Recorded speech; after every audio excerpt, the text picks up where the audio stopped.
Chaque année, des milliers de tonnes de chaînes d'ancrage sont fabriquées dans le monde. Ces géants d'acier dont dépend littéralement le destin des supertankers et porte-avions. Mais que diriez-vous si je vous affirmais qu'un seul maillon de cette chaîne peut peser plus lourd que 3 adultes réunis et résister à des charges de milliers de tonnes en pleine tempête? Pourquoi les navires modernes nécessitent-ils des chaînes 3 fois plus imposantes qu'à l'époque du Titanic? Et quel minuscule détail à l'intérieur du maillon détermine si le navire restera à l'ancre ou dérivera en pleine mer? La plupart des gens ne remarquent jamais cet élément. Pourtant, c'est lui qui sauve la flotte dans les pires moments. Restez avec nous et vous découvrirez un fait sur ces chaînes qui transformera complètement votre vision de la sécurité maritime.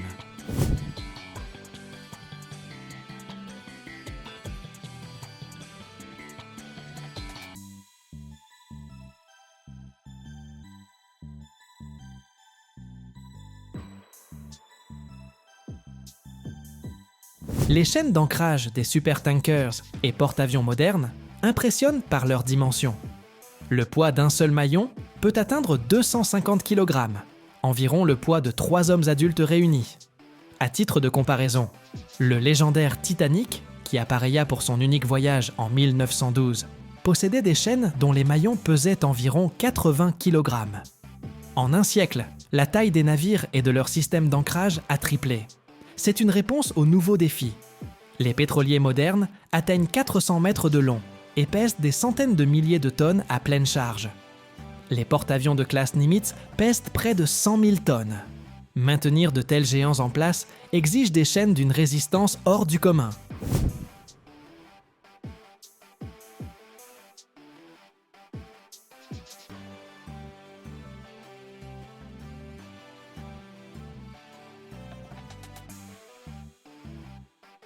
La fabrication d'une chaîne d'ancre est un art à part entière, qui conjugue le feu, la force et la précision. Le processus débute avec une barre d'acier chauffé à blanc d'environ 160 mm de diamètre pour les plus grands navires. Cette barre est portée au four à une température de 1300 degrés Celsius, jusqu'à ce que le métal devienne rouge vif et malléable. Lorsque l'acier atteint la température requise, le façonnage commence. Des machines hydrauliques ou pneumatiques spéciales saisissent la barre incandescente et la cintrent en ovale. Ce n'est pas un processus rapide. Chaque mouvement doit être maîtrisé pour que le métal ne se fissure pas et conserve sa structure interne. Les maîtres le savent, cintrer trop vite et la barre se brise, trop lentement et elle refroidit, devenant fragile.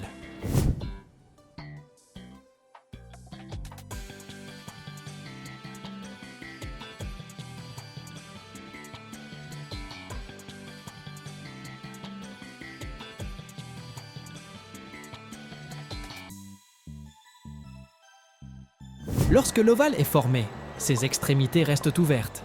C'est un moment critique. Le maillon chauffé est glissé à travers un maillon déjà achevé et fermé de la chaîne. On crée ainsi une liaison indissoluble. Chaque maillon passe physiquement à travers le suivant, comme les anneaux d'une cotte de mailles ancienne. Vient alors l'étape la plus délicate, refermer le maillon sans compromettre sa résistance. Plusieurs technologies existent. La traditionnelle, le forgage par résistance électrique, soude les deux extrémités sous une pression considérable. La plus moderne, le soudage par étincelage, chauffe les extrémités par une puissante décharge électrique jusqu'au point de fusion, puis les assemble instantanément sous une pression de plusieurs tonnes.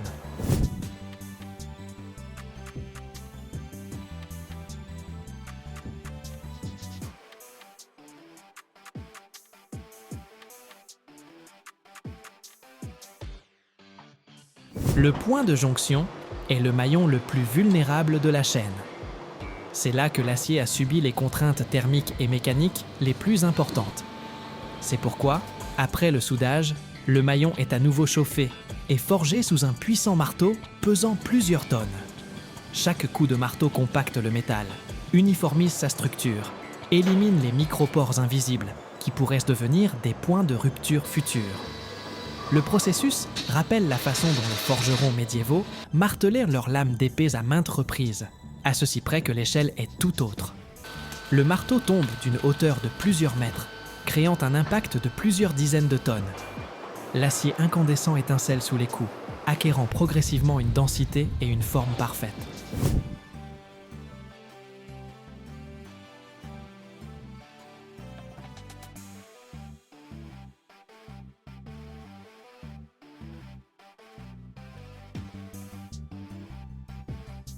Après le forgeage, l'ensemble de la chaîne subit un traitement thermique, une chauffe et un refroidissement contrôlé, qui confèrent à l'acier une combinaison optimale de dureté et de résilience. C'est un processus délicat. Si le refroidissement est trop rapide, l'acier devient cassant et risque de se fissurer sous charge. S'il est trop lent, il sera mou et se déformera. Les chaînes forgées possèdent un avantage unique sur celles moulées ou fabriquées par d'autres méthodes.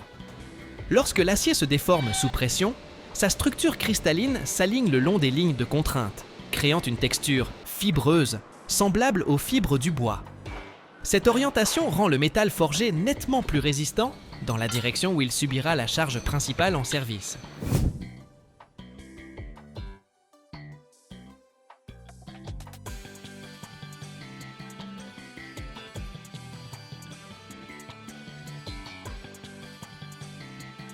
Aucune chaîne ne part à bord sans avoir subi des essais rigoureux. D'abord, l'inspection visuelle.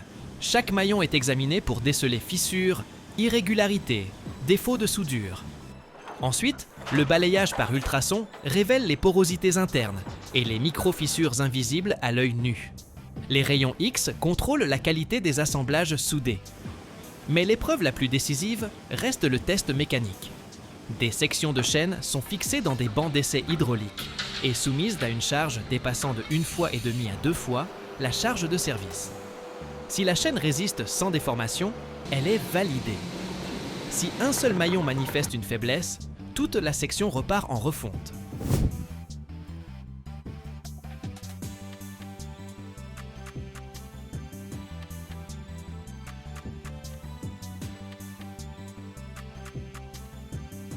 Pour les plus grandes chaînes, ces essais atteignent des proportions impressionnantes.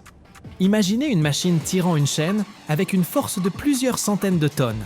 C'est comme suspendre des dizaines de poids lourds à un seul maillon. Le métal gémit, s'étire, mais ne doit jamais céder. Les plus grandes chaînes d'ancrage ont un diamètre de tige compris entre 150 et 170 mm. C'est plus épais qu'un bras humain. Chaque maillon mesure environ 1 mètre de long et son poids, comme nous l'avons déjà mentionné, peut atteindre 250 kg. Pourquoi de telles dimensions? La réponse est simple, la résistance. Une seule chaîne de porte-avions doit supporter une charge de milliers de tonnes. Ce n'est pas une exagération. Lorsqu'un navire de 100 000 tonnes mouille par gros temps, la force du vent et des vagues génère d'énormes contraintes dynamiques.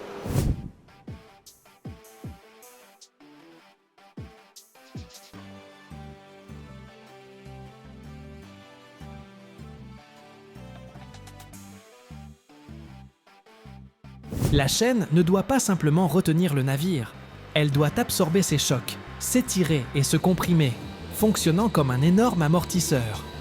La longueur de la chaîne est tout aussi cruciale. Pour les grands navires, elle peut atteindre des centaines de mètres. Un porte-avions américain de classe Nimitz possède des chaînes de 120 mm de calibre, et chaque maillon pèse 163 kg. La longueur totale de chaîne à bord peut dépasser 500 mètres. Et le poids total de toutes les chaînes, plus de 200 tonnes. Si l'on examine attentivement les chaînes d'ancrage professionnelles, on remarque un détail intéressant. À l'intérieur de chaque maillon se trouve une entretoise transversale, le stud. Ce petit élément, en apparence, joue un rôle considérable. L'entretoise empêche les maillons de se déformer sous la charge, de se tordre ou de se replier en accordéon.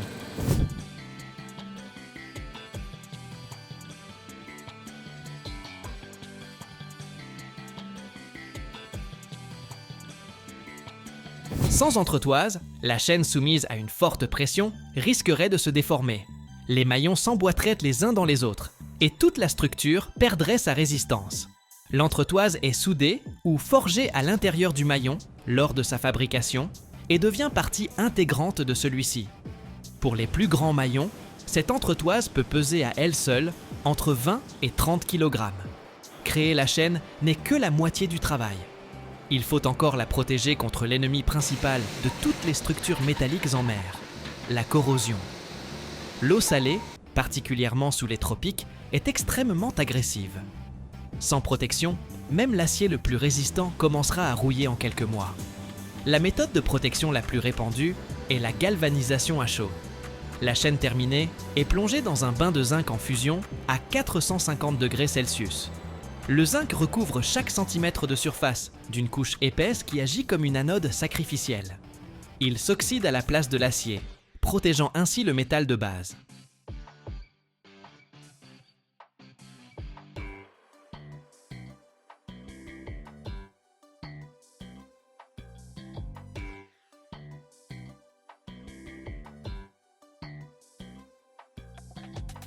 Chaque année, l'humanité consomme plus de 100 000 tonnes de tungstène, un métal si dur que même son extraction nécessite des outils en tungstène.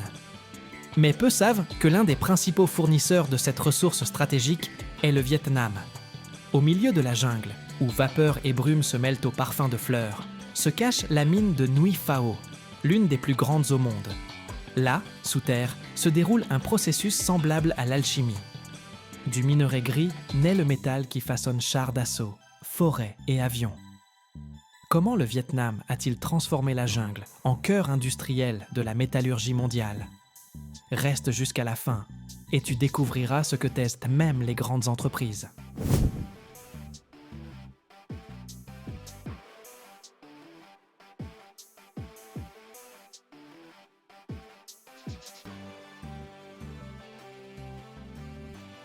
Le Vietnam, ce n'est pas seulement des paysages exotiques et une culture ancestrale. Ce pays est un acteur inattendu, mais essentiel sur la scène mondiale de l'extraction du tungstène, un métal d'importance stratégique. Sa résistance extraordinaire et sa capacité thermique inégalée font du tungstène un élément indispensable dans le monde moderne. Il trouve des applications depuis l'ingénierie de haute technologie, où il forme des outils de coupe, jusqu'à l'industrie militaire, où il garantit une résistance supérieure du blindage et un pouvoir de pénétration des projectiles. En fait, le tungstène est le cœur d'acier de l'industrie, et le Vietnam joue un rôle critique dans l'approvisionnement de cette ressource vitale. De sa disponibilité dépend le développement de nombreuses technologies clés. Information inattendue, n'est-ce pas ?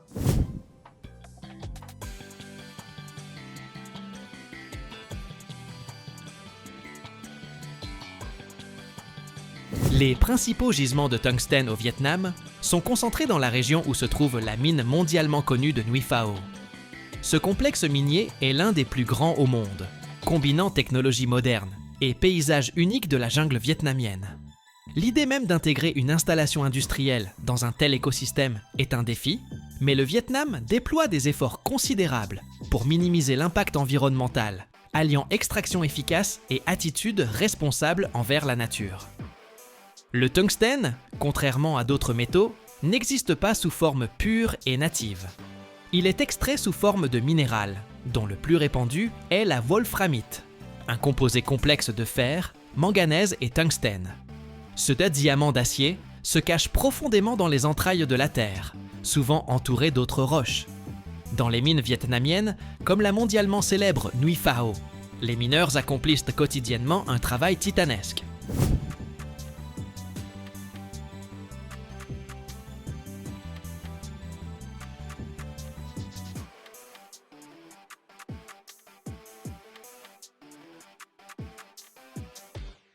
À l'aide d'équipements miniers avancés, puissantes foreuses, marteaux-piqueurs et excavatrices spécialisées, ils extraient le minerai contenant la wolframite depuis des tunnels souterrains et des carrières à ciel ouvert.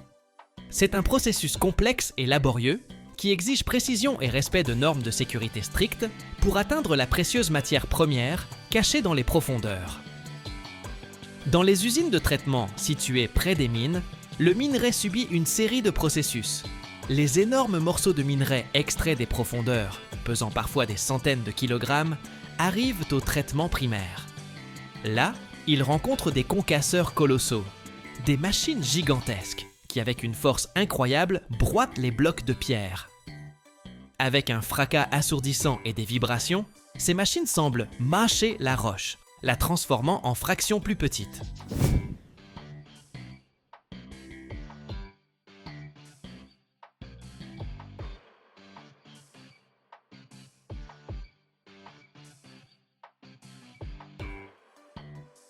Ensuite, le minerai broyé passe dans des broyeurs. Ce sont d'énormes tambours rotatifs, à l'intérieur desquels se trouvent des billes métalliques.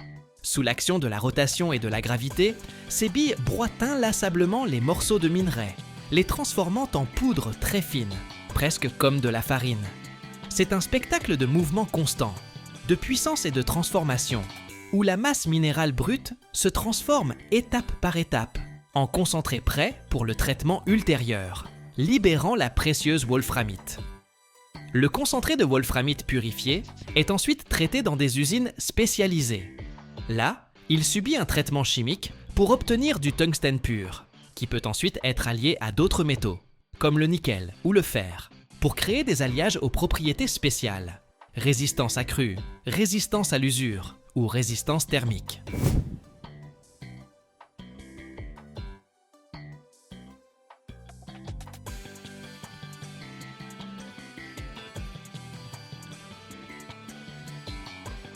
Le tungstène est le métal le plus dur, ce qui permet de l'utiliser pour fabriquer des outils résistants à des charges extrêmes.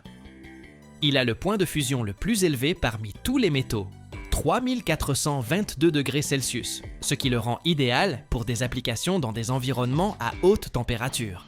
Il est très dense, presque autant que l'or, ce qui est important pour certaines applications.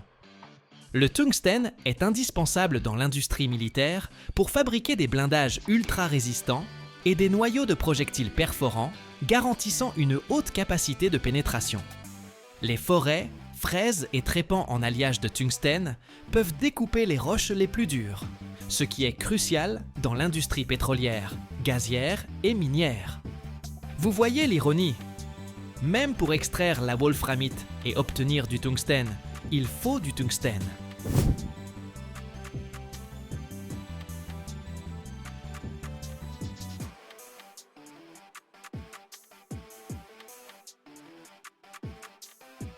Ce matériau ultra résistant est activement utilisé dans la construction mécanique, pour la production d'outils de coupe utilisés dans le travail des métaux, ainsi que dans la fabrication de pièces devant supporter des températures élevées et l'usure. Et savez-vous qu'avec le tungstène, on fabrique des instruments chirurgicaux? Y a-t-il des médecins par ici? Confirmez ou infirmez cette information dans les commentaires. Pour vraiment apprécier la puissance du tungstène, imaginez ceci. 1 kg de tungstène pur peut être transformé en un forêt capable de percer jusqu'à 1000 mètres de roche.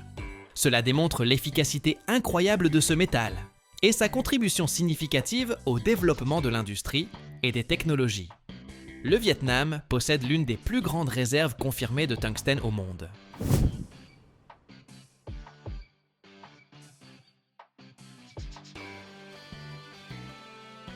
Les chiffres exacts peuvent varier selon la source, mais selon diverses estimations, les réserves de minerais de wolframite dans le pays atteignent des millions de tonnes. Cela garantit une perspective d'extraction à long terme. Annuellement, des mines vietnamiennes, en particulier du complexe de Nguy Phao, sont extraites environ 15 000 tonnes de tungstène en termes de métal pur ou de concentré de tungstène. Ce chiffre fait du Vietnam l'un des 5 principaux pays producteurs de tungstène au monde, rivalisant avec des géants comme la Chine et le Canada. Le tungstène vietnamien représente une portion significative de l'approvisionnement mondial. Bien que la Chine reste le joueur dominant, le Vietnam joue un rôle d'importance critique dans la diversification des sources d'approvisionnement, ce qui est vital pour la stabilité globale du marché des métaux stratégiques.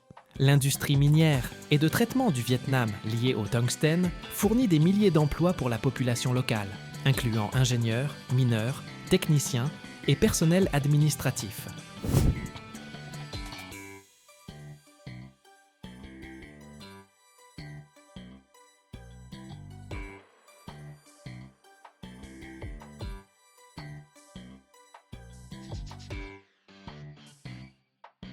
Au cœur même du Vietnam, où les jungles centenaires murmurent leurs secrets verts et où l'air humide est imprégné de parfums de fleurs exotiques, se cache une perle inattendue de la modernité, la mine de Nui Phao.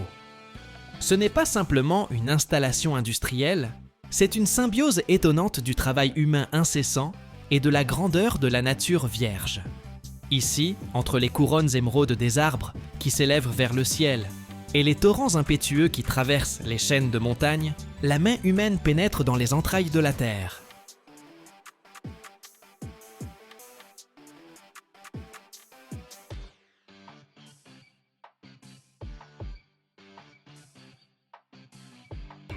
Chaque année, le monde jette plus de 50 millions de tonnes de déchets électroniques. Mais il existe un pays qui a décidé de changer cette statistique pour toujours. La Corée du Sud. Ici, dans l'usine ultramoderne de LG Chem, les vieilles batteries ne sont pas jetées, elles renaissent. Le lithium, le cobalt, le nickel, des métaux qui autrefois finissaient dans les décharges, alimentent désormais à nouveau les voitures électriques et les smartphones. Mais derrière cette propreté se cache quelque chose de plus qu'une simple technologie. C'est toute une philosophie d'un monde nouveau où les déchets deviennent des ressources et l'ingénierie, un art de sauver la planète. Que cache donc cette usine qui transforme les déchets en or du futur? Restez jusqu'à la fin et vous verrez ce qu'on ne montre même pas dans les reportages scientifiques.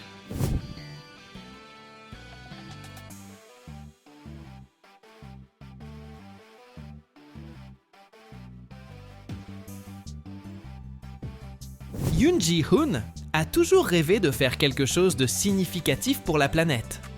Depuis l'enfance, en observant le développement rapide des technologies, il voyait aussi le revers de la médaille, des montagnes de déchets électroniques qui croissaient chaque année. Les batteries, partie intégrante de notre vie quotidienne, lui semblaient un défi particulièrement inquiétant. Leur quantité limitée de matières premières et les dommages potentiels à l'environnement après utilisation ne lui laissait aucun repos. C'est pourquoi, lorsque la Corée du Sud a annoncé un programme national ambitieux de recyclage des batteries au lithium, Yoon a senti qu'il avait trouvé sa vocation. Le pays, devenu leader mondial dans la production d'électronique, avait maintenant l'intention de diriger aussi le mouvement pour son développement durable. Et l'usine LG Chem à Séoul était l'un des fleurons de cette révolution écologique.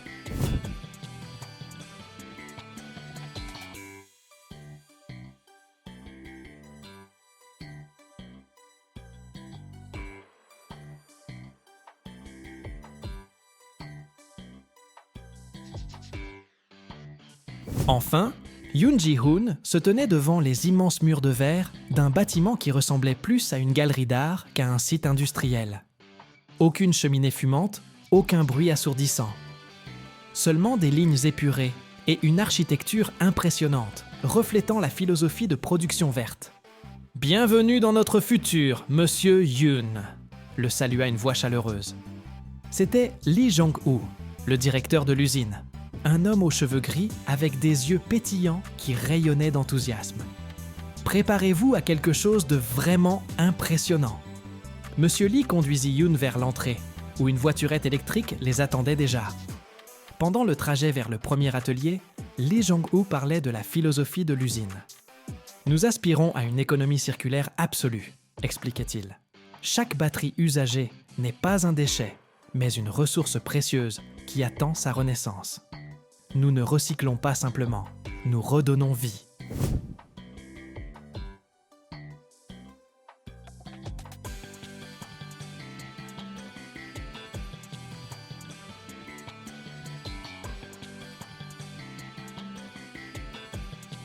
Leur chemin passait par des couloirs transparents, d'où s'ouvrait une vue panoramique sur les jardins entourant les ateliers de production. Ça ne ressemblait à aucune usine que Yoon avait vue auparavant. Même l'air était pur et frais, dépourvu de toute odeur industrielle. Enfin, ils arrivèrent au premier atelier, le terminal de réception. Yoon Ji-hoon s'attendait à voir des montagnes de batteries sales et endommagées. Mais au lieu de cela, un ordre impressionnant s'offrit à sa vue. Toutes les batteries qui arrivaient ici étaient soigneusement triées et placées dans des conteneurs hermétiques. « Nous recevons des batteries de toute la Corée du Sud, ainsi que d'autres pays asiatiques », expliqua Lee Jong-woo. Et le plus important, ce ne sont pas seulement des batteries de voitures électriques, mais aussi de téléphones portables, d'ordinateurs portables, d'outils électriques, de tous les appareils alimentés par des batteries au lithium.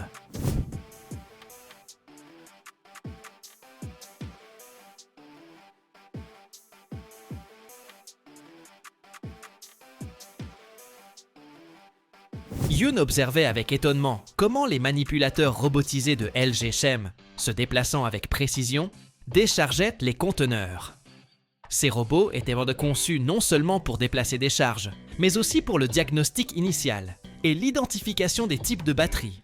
Chaque mouvement était perfectionné. La phase initiale, c'est le démontage, poursuivit Lee. C'est ici que commence la magie.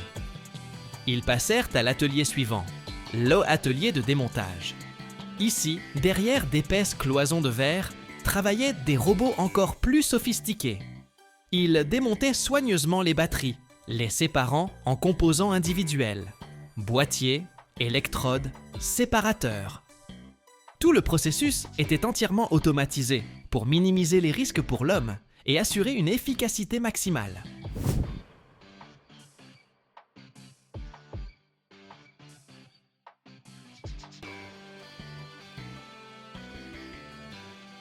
Chaque batterie a son passeport, unique, dit Lee, montrant l'écran où s'affichèrent des informations détaillées sur une batterie spécifique.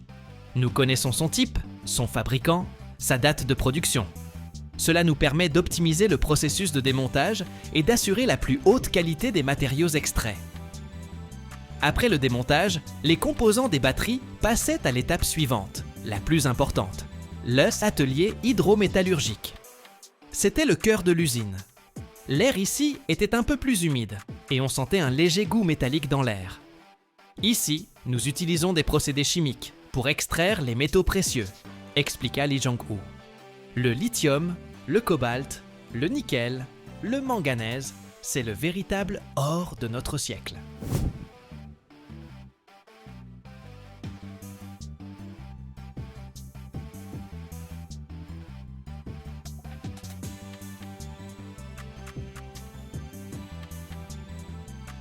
Yoon Ji-hoon imaginait les réactions chimiques complexes qui se déroulaient dans ces immenses réservoirs. Grâce à l'hydrométallurgie, les métaux précieux se dissolvaient dans des solutions spéciales, puis, par électrolyse et d'autres technologies, se séparaient sous forme pure. Ce processus nous permet d'extraire 90% des matériaux de chaque batterie, dit Lee avec fierté. Imaginez, d'une batterie usagée, nous récupérons presque tous ses composants pour les réintégrer dans le cycle de production. C'est un pas incroyable vers la réduction du besoin en ressources primaires et la minimisation des déchets. Yoon Ji-hoon était impressionné. Ce n'était pas simplement une usine, c'était un véritable laboratoire du futur, où les déchets se transformaient en nouveaux matériaux. Ils passèrent à l'atelier suivant, l'atelier de traitement des matériaux secondaires, où le lithium, le cobalt et autres métaux déjà extraits subissaient un nettoyage final et une préparation pour une utilisation ultérieure.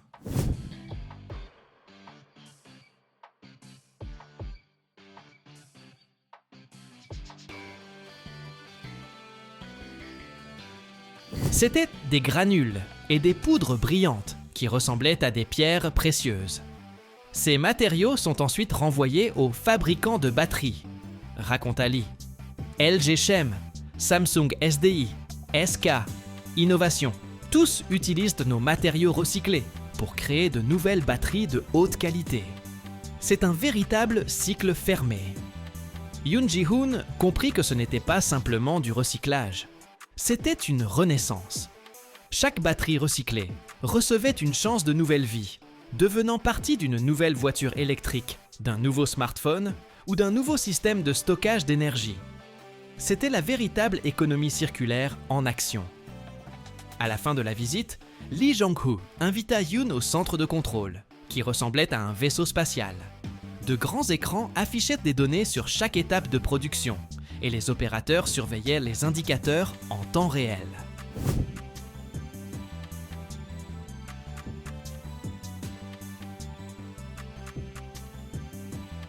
Notre objectif est de recycler 500 000 tonnes de lithium par an, dit Lee, montrant un graphique démontrant la croissance rapide des volumes de recyclage. Cela nous permettra de réduire considérablement la dépendance aux importations de matières premières et de rendre la Corée du Sud encore plus résiliente et indépendante. Yoon Ji-hoon sentit l'inspiration le remplir. Il avait vu non pas simplement une usine, mais un espoir pour l'avenir, où technologie et écologie marchent main dans la main, où chaque pas, chaque invention d'ingénierie vise à préserver notre planète. Et le plus intéressant, ajouta Lee en souriant, tous ces processus, toute cette infrastructure complexe fonctionnent grâce aux énergies renouvelables.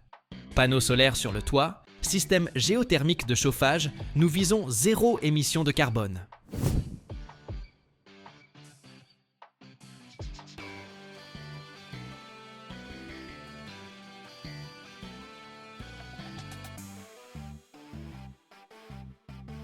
Yoon Ji-hoon, qui sortit de l'usine LG Chem en fin d'après-midi, se sentait une personne différente. Il avait vu le futur, et ce futur était lumineux, propre et écologique. La Corée du Sud, pays de haute technologie, avait montré au monde entier qu'on peut non seulement produire, mais aussi consommer de manière responsable, donnant une nouvelle vie aux vieilles choses. L'histoire du recyclage des batteries en Corée du Sud, qu'il considérait autrefois comme de simples nouvelles, était maintenant devenue pour lui une réalité vivante.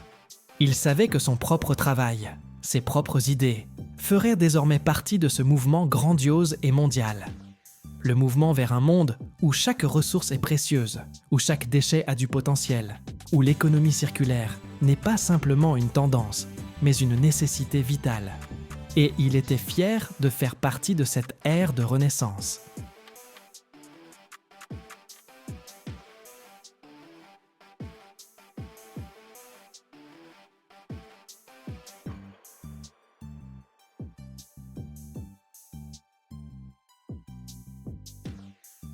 Imaginez un câble capable non seulement de conduire le courant, mais aussi de résister à la foudre, à la pression souterraine et à des décennies de service sans défaillance. Où n'est-il? Dans des usines où le cuivre est étiré jusqu'à l'épaisseur d'un cheveu et où les polymères sont fondus dans des tours aussi hautes qu'un immeuble de 10 étages. Ici, on crée les artères du réseau électrique, celles-là même qui alimentent des villes entières. Mais le plus grand secret est ailleurs. Comment une erreur d'un micron peut-elle ruiner un projet d'1 million de dollars? Regardez jusqu'à la fin, et vous découvrirez ce qui se trouve réellement à l'intérieur du câble d'alimentation qui maintient le monde dans la lumière. Et dans votre pays, utilise-t-on encore des lignes aériennes ou passe-t-on déjà aux lignes souterraines?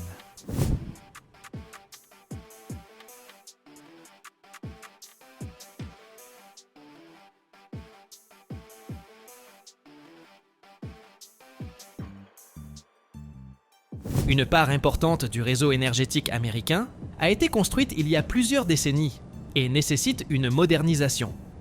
Le remplacement des anciennes lignes aériennes par des câbles souterrains à haute tension est l'une des tendances clés pour améliorer la fiabilité et la résilience du réseau. Nous nous trouvons sur le site de l'une des principales entreprises de production de câbles, où naissent les solutions pour l'infrastructure énergétique du futur. C'est un complexe de haute technologie qui allie des décennies d'expérience, des développements scientifiques de pointe et les équipements les plus modernes. Notre mission est de fournir au monde des câbles fiables, efficaces et sûrs, capables de supporter des charges extrêmes et de fonctionner dans les conditions les plus difficiles. Chaque grand projet commence par des éléments fondamentaux. Pour nous, ce sont des matières premières de haute qualité. Au cœur du câble se trouve le conducteur, l'âme qui transporte le courant électrique.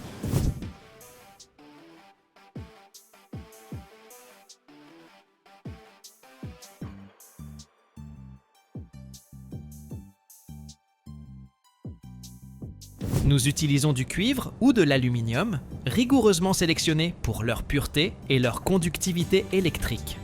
Ces métaux nous parviennent sous forme de barres ou de fils machines et constituent le point de départ pour la création d'un conducteur fiable.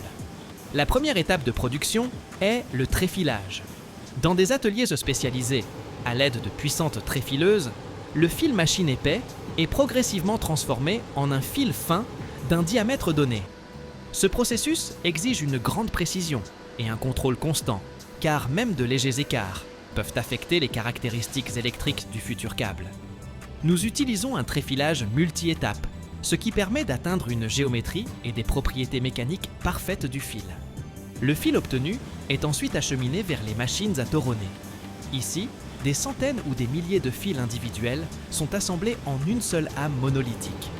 La configuration du toronnage peut varier, de la classique section ronde à la section sectorale, ce qui assure la compacité et une utilisation efficace de l'espace à l'intérieur du câble.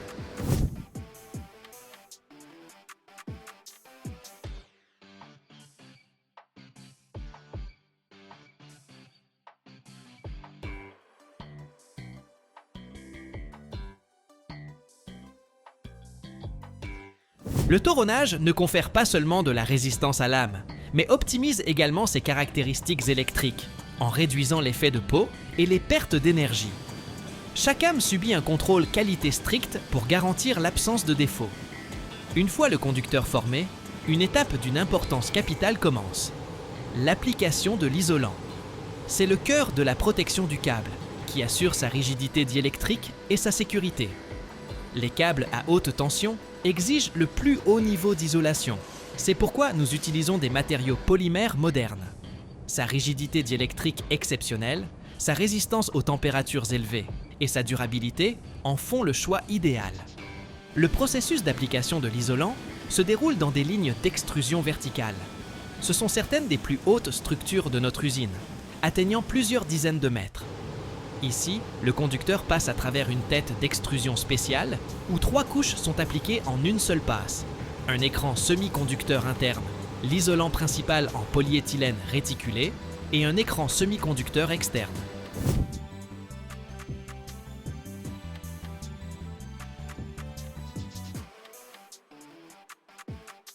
Les écrans semi-conducteurs jouent un rôle clé dans l'uniformisation du champ électrique, prévenant l'apparition de décharges partielles qui pourraient endommager l'isolant. Ce processus se déroule dans des conditions de propreté absolue, dans ce qu'on appelle des salles blanches, où la quantité de particules de poussière dans l'air est rigoureusement contrôlée pour éviter toute impureté dans l'isolant. Après l'extrusion, le câble passe par des zones de vulcanisation et de refroidissement. Dans la tour de vulcanisation, sous l'effet d'une haute température et d'une haute pression, le polyéthylène acquiert sa structure réticulée finale, ce qui améliore considérablement ses propriétés mécaniques et thermiques. Ensuite, le câble est refroidi lentement, ce qui prévient les contraintes internes et les déformations.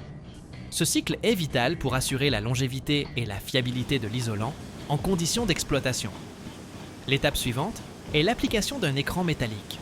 Il peut s'agir d'un enroulement hélicoïdal, de fils de cuivre ou d'un ruban de cuivre.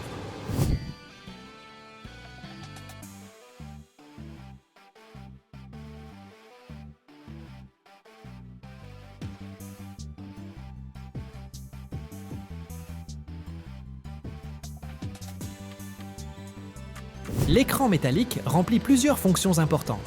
Il sert de mise à la terre, protège contre les interférences électromagnétiques externes et, ce qui est le plus important, assure la sécurité en cas de défaillance de l'isolant en évacuant le courant de court-circuit. Nous accordons une attention particulière à la densité et à l'uniformité de l'application de cette couche. Pour les câbles destinés à être posés dans des conditions particulièrement difficiles, par exemple, dans un sol avec un risque de dommages mécaniques ou sous l'eau, une protection supplémentaire est prévue, le blindage. Il peut s'agir d'un enroulement de ruban ou de fil d'acier qui assure une protection mécanique exceptionnelle contre les agressions extérieures. Les câbles blindés ont une résistance accrue à la traction, au choc et à l'abrasion, ce qui garantit leur fonctionnement même dans les environnements les plus rudes.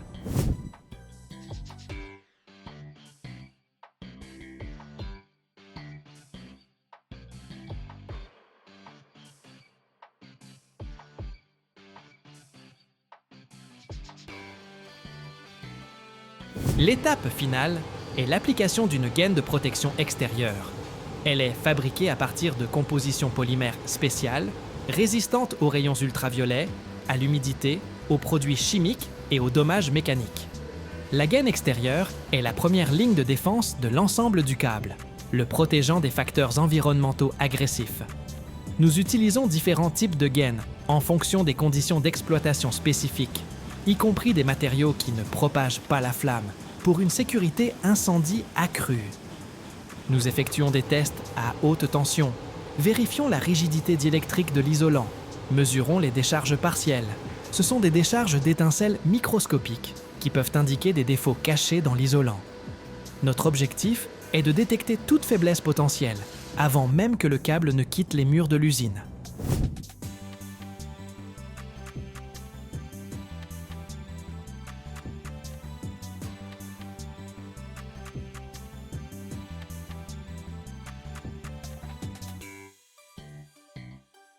Nous contrôlons également la résistance du conducteur, l'épaisseur de l'isolant, les dimensions géométriques, les propriétés mécaniques et de nombreux autres paramètres pour nous assurer que chaque mètre de notre production est conforme aux normes internationales les plus strictes. De plus, des tests de durabilité, de résistance au cycle de chauffage-refroidissement, à l'exposition à des environnements agressifs et aux rayons ultraviolets sont effectués. Seuls les câbles qui ont passé avec succès tous ces tests obtiennent l'autorisation d'être expédiés aux clients. Cela garantit que notre production servira pendant des décennies en remplissant ses fonctions de manière fiable. Quand un câble a passé toutes les vérifications, il est enroulé sur des tourelles spéciaux de grand diamètre. Chaque touret est soigneusement marqué, indiquant toutes les données techniques nécessaires. Ensuite, les câbles finis sont transportés vers les sites de pose, où ils deviendront une partie du réseau énergétique mondial.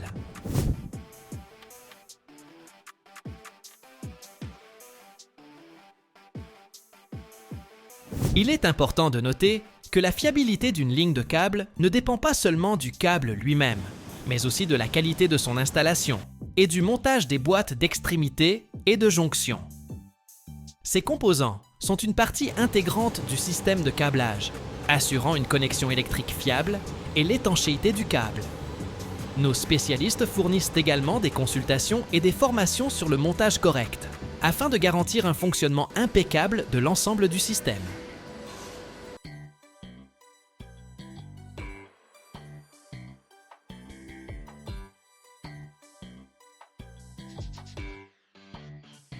Chaque année, plus de 13 millions de tonnes de caoutchouc naturel sont produites dans le monde, un matériau sans lequel aucun pneu, aucun gant, ni aucun joint d'aviation ne pourrait exister.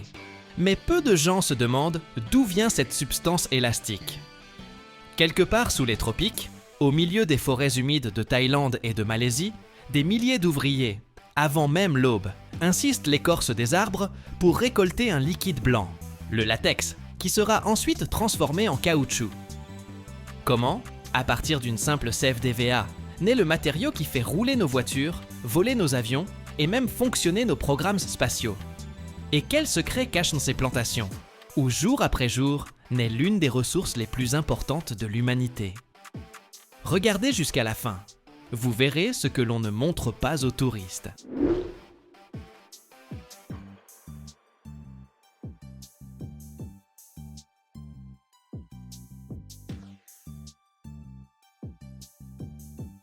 Les plantations de caoutchouc sont de grandes exploitations agricoles où l'on cultive des EVAs, qui sont la principale source de caoutchouc naturel. Ces plantations sont généralement situées dans les régions tropicales, car l'EVA a besoin d'un climat chaud, de beaucoup de pluie et d'humidité pour une croissance optimale. L'histoire des plantations de caoutchouc remonte au 19e siècle, lorsque l'anglais Henry Wickham a sorti clandestinement des graines d'EVA du Brésil pour les amener aux jardins botaniques royaux de Kew, en Grande-Bretagne. De là, de jeunes plants ont été envoyés dans les colonies britanniques d'Asie du Sud-Est, notamment en Malaisie et au Sri Lanka, où la culture à grande échelle a commencé. Aujourd'hui, les plus grands producteurs de caoutchouc naturel sont la Thaïlande, l'Indonésie, la Malaisie et le Vietnam.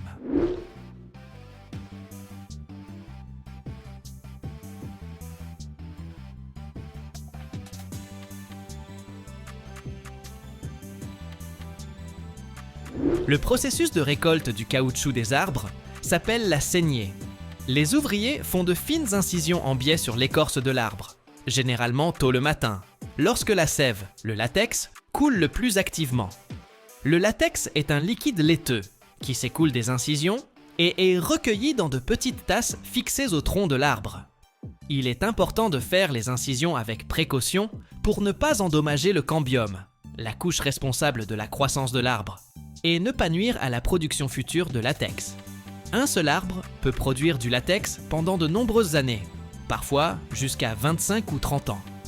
Le latex récolté est transporté des plantations vers les usines de traitement de différentes manières, selon la taille de la plantation, la distance jusqu'à l'usine et l'infrastructure disponible.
Dans certaines régions où les rivières sont la principale voie de transport, le latex peut être transporté dans de grands conteneurs sur des barges ou des bateaux. L'objectif principal du transport est de livrer le latex à l'usine de traitement le plus rapidement possible et dans son état initial pour garantir la qualité du produit final. Dans les usines de traitement, le latex récolté dans les plantations de caoutchouc subit un processus complexe mais bien rodé, dont le but est de séparer le caoutchouc pur de l'eau et des autres impuretés. Ce processus commence dès l'arrivée du latex à l'usine et comporte plusieurs étapes clés qui garantissent l'obtention d'un caoutchouc brut de haute qualité.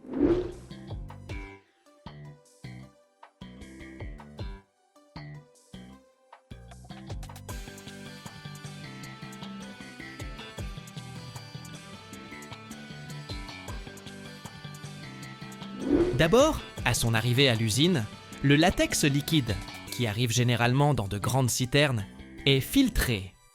Cette première étape de filtration permet d'éliminer toutes les grosses impuretés mécaniques, comme les morceaux d'écorce, les feuilles ou d'autres matières végétales qui auraient pu s'y introduire lors de la récolte ou du transport. Pour cela, on utilise des tamis ou des grilles de différentes tailles de mailles.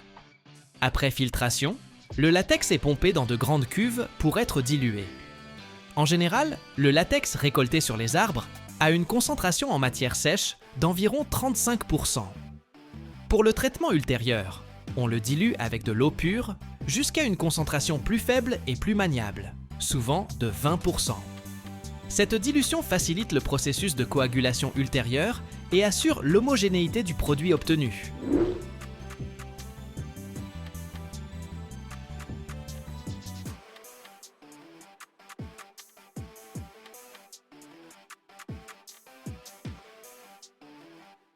L'étape clé dans le traitement du latex est la coagulation, c'est-à-dire le processus de solidification.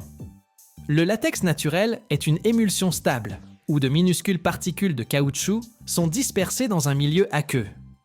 Pour séparer le caoutchouc, il faut rompre cette stabilité. Pour cela, on ajoute un acide au latex dilué, généralement de l'acide formique ou acétique. L'acide abaisse le pH du latex, détruisant les facteurs de stabilisation et forçant les particules de caoutchouc à s'agglomérer et à précipiter. Le latex est laissé dans des réservoirs spéciaux ou de grandes cuves où une coagulation progressive a lieu. Selon le type de latex et le produit final désiré, le processus de coagulation peut durer de quelques heures à une journée. Pendant ce processus, le caoutchouc se sépare de la partie aqueuse, formant une masse gélatineuse.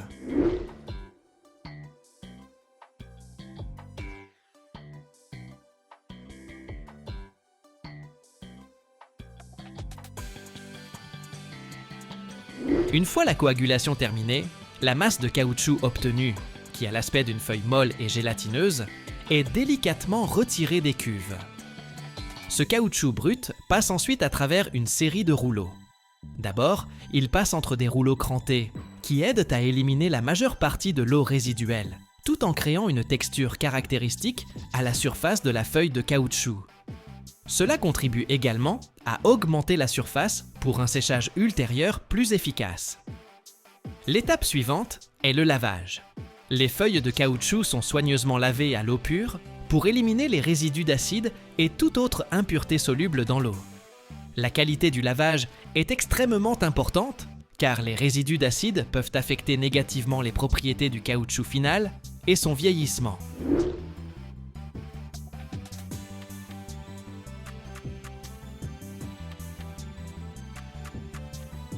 Après le lavage, les feuilles de caoutchouc sont prêtes pour le séchage. C'est l'une des étapes les plus importantes, car la qualité et la stabilité du produit dépendent de l'efficacité du séchage. Le séchage peut se faire de différentes manières. Traditionnellement, les feuilles sont suspendues dans des séchoirs spéciaux où elles sont exposées à de la fumée chaude. La fumée ne sèche pas seulement le caoutchouc, elle lui donne aussi sa couleur brun doré caractéristique et des propriétés fongicides, ce qui aide à prévenir le développement de moisissures. Le processus de séchage et de fumage peut durer de quelques jours à une semaine. Pour d'autres types de caoutchouc brut, on utilise des séchoirs mécaniques, où le caoutchouc est broyé en petits granulés ou en miettes, puis séché à l'air chaud dans des séchoirs tunnels. Cela accélère considérablement le processus de séchage, permettant d'obtenir un produit fini en quelques heures.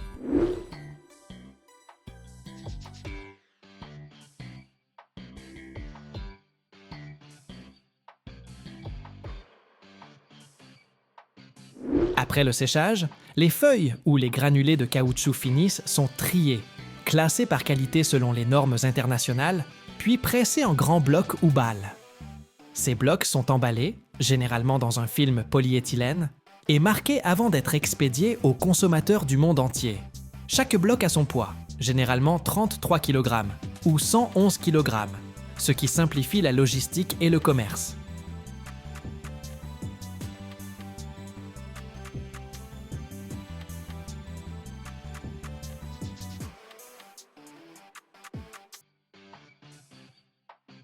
Aujourd'hui, nous partons en voyage au cœur de léviathans industriels, dans ces lieux où naissent les artères de notre monde moderne.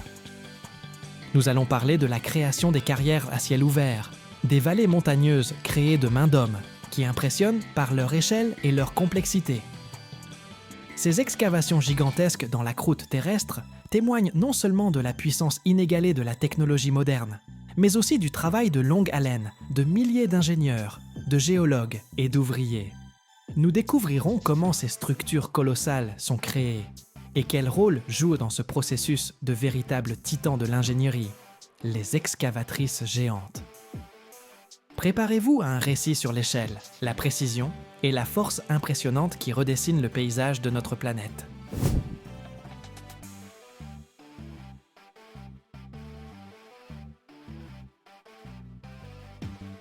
Les plus grandes excavatrices de carrière, par exemple, les pelles à câbles électriques, peuvent peser plus de 1000 tonnes.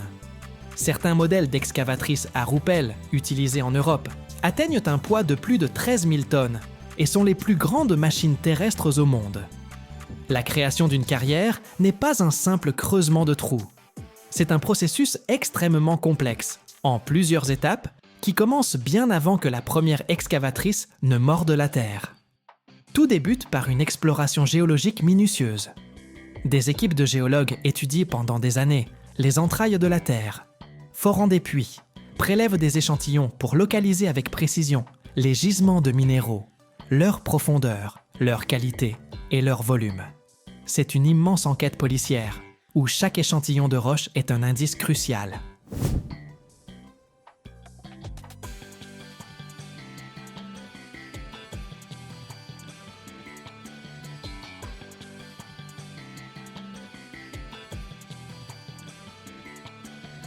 Quand les minéraux sont localisés, les ingénieurs et les planificateurs entrent en jeu.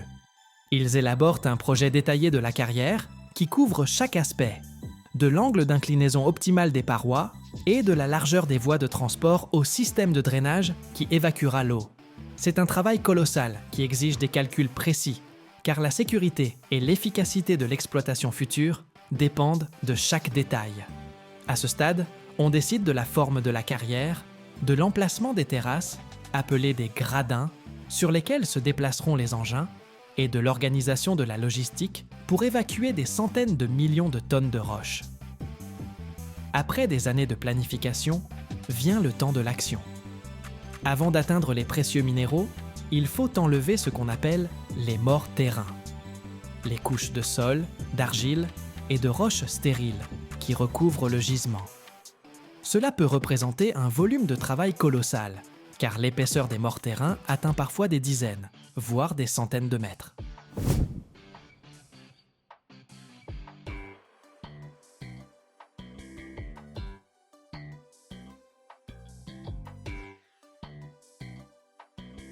C'est ici que les excavatrices géantes entrent en scène.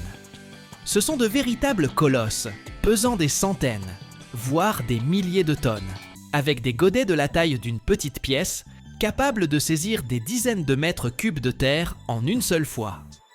Elles travaillent en tandem avec les tombereaux miniers, d'autres titans capables de transporter plus de 300, et certains même 400 tonnes de charge en un seul voyage.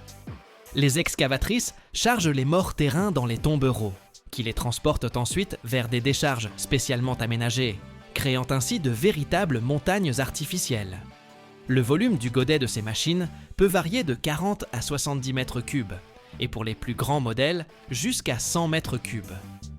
Cela signifie qu'en une seule bouchée, une telle excavatrice peut soulever une charge équivalente à 100 tonnes de roches ou plus, ou contenir de 5 à 7 voitures. Si les roches sont trop dures pour être extraites directement par l'excavatrice, on a recours au sautage. Des foreuses perçant de profonds trous dans la roche, où l'on place ensuite des explosifs. Une explosion contrôlée fragmente la roche, la rendant accessible aux excavatrices. C'est une étape spectaculaire et extrêmement responsable, qui exige le respect le plus strict des règles de sécurité. Après le décapage des morses terrains, commence l'étape la plus importante, l'extraction des minéraux et la formation de la carrière elle-même. La carrière est exploitée par gradins, semblables à des escaliers géants ou des terrasses. C'est fait pour assurer la stabilité des parois de la carrière et pour créer des plateformes de travail pratiques pour les engins.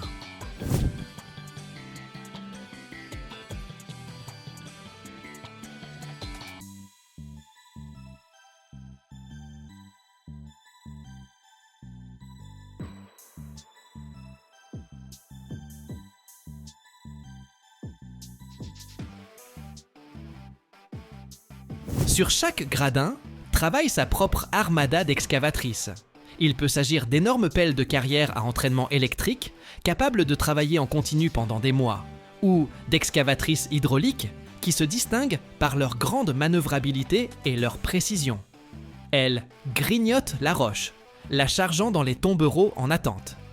Certaines excavatrices sont si grandes qu'on doit même les assembler directement sur le site d'extraction, au lieu de les livrer déjà montés. Imaginez le godet d'une telle machine. Il peut contenir une voiture, voire plusieurs. En une heure, un tel géant peut déplacer des milliers de mètres cubes de roche. La carrière s'approfondit par gradins, s'élargissant progressivement. Cela ressemble à une immense spirale qui descend dans les entrailles de la Terre. Un véritable balai de machines travaille en permanence. Les excavatrices creusent, les tombereaux transportent, les bulldozers nivellent les plateformes et les niveleuses entretiennent les routes en bon état. Parfois, pour les roches particulièrement tendres ou pour travailler dans des endroits difficiles d'accès, on peut utiliser des excavatrices à roupelles, des machines colossales avec une roue rotative équipée de nombreux godets qui grignotent la roche en continu et la déchargent sur un convoyeur. En une heure, une excavatrice géante peut déplacer de 4000 à 10 000 mètres cubes de roche. Imaginez combien de temps une personne ordinaire travaillerait à la pelle pour atteindre un tel résultat. L'ensemble du processus est accompagné d'un contrôle continu. Les géologues prélèvent constamment des échantillons de roche pour s'assurer que l'on extrait bien ce qu'il faut et que la qualité répond aux exigences. Les ingénieurs surveillent la stabilité des pentes, l'état des routes et la sécurité des travaux.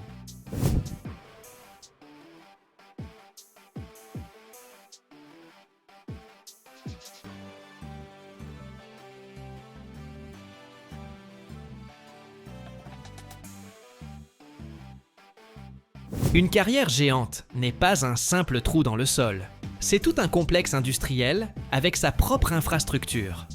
Pour assurer le fonctionnement ininterrompu d'une telle machine, il faut des milliers de kilomètres de routes pour les tombereaux, des systèmes d'alimentation électrique pour les excavatrices électriques, des ateliers pour l'entretien et la réparation des engins, ainsi que des bâtiments administratifs, des cantines et même des camps d'hébergement pour les travailleurs.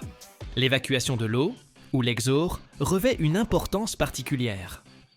Dans de nombreuses carrières, de puissantes stations de pompage fonctionnent en permanence, évacuant les eaux souterraines et pluviales pour sécuriser le travail des engins et éviter les inondations.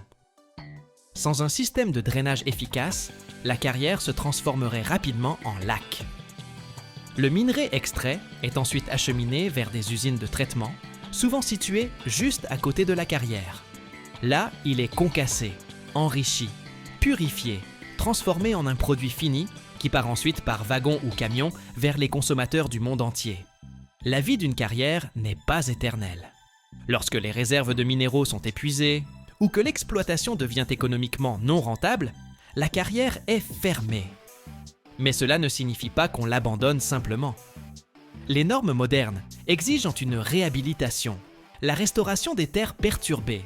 Les anciennes carrières peuvent être transformées en lacs, en parcs forestiers, en terres agricoles ou même en zones de loisirs. C'est un processus complexe et coûteux, qui est une partie importante d'une exploitation minière responsable.